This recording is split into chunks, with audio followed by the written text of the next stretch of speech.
मुख्यमंत्री नवीन पट्टनायक एवं 5T सचिवों निर्देश क्रमे स्वतंत्र उन्नयन विभाग तरफ गुणपुर ब्लॉक 17टी ग्राम पंचायत युववर्गों को क्रीड़ा उपकरण बंटन करा जायछि।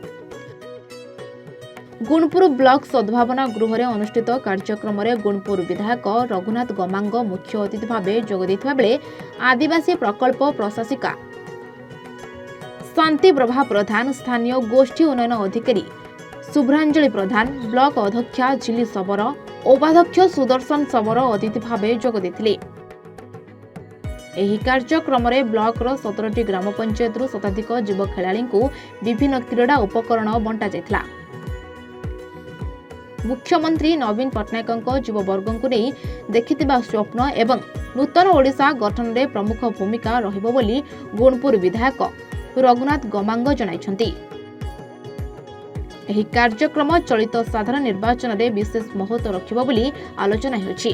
आज गुणपुर पंचायत समिति तरफ हमरो एसडीसी माध्यम रे जो क्रीड़ा सामग्री बंटन कार्यक्रम अनुष्ठित होइछि।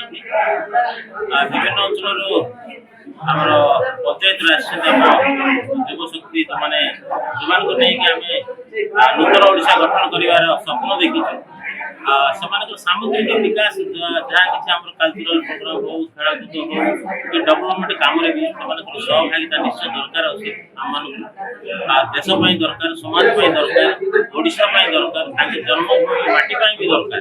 तेणु आम से कि उत्साहित करवा कि दक्षता प्रतिपादन करेंगे खेल सांस्कृतिक कार्यक्रम से कार्यक्रम आज माननीय मुख्यमंत्री चेष्टा जो स्वप्न अच्छी नूतन ओडिशा गठन कर बहुत भल कार्यक्रम प्रशंसा आम समस्ते जनसाधारण गुणपुर समस्ते आम प्रशंसा कर माननीय मुख्यमंत्री ये कार्यक्रम को विशेष भाव में युव शक्ति कि भाव में आगे आसवे कि भाव में जो अंतर्निहित जो कला जो दक्षता कि प्रतिपादन करेंगे से उद्यम बर्तमान माननीय मुख्यमंत्री कर तेणुक आज जहाँ गुणपुर अनुष्ठित होती 17टी पंचायत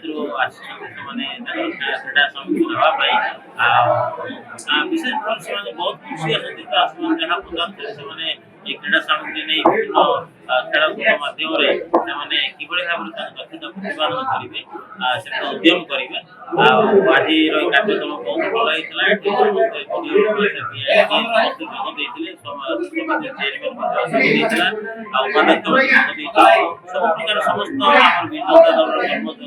गुणपुर प्रमोद कुमार साहू रिपोर्ट एवन ओडिशा।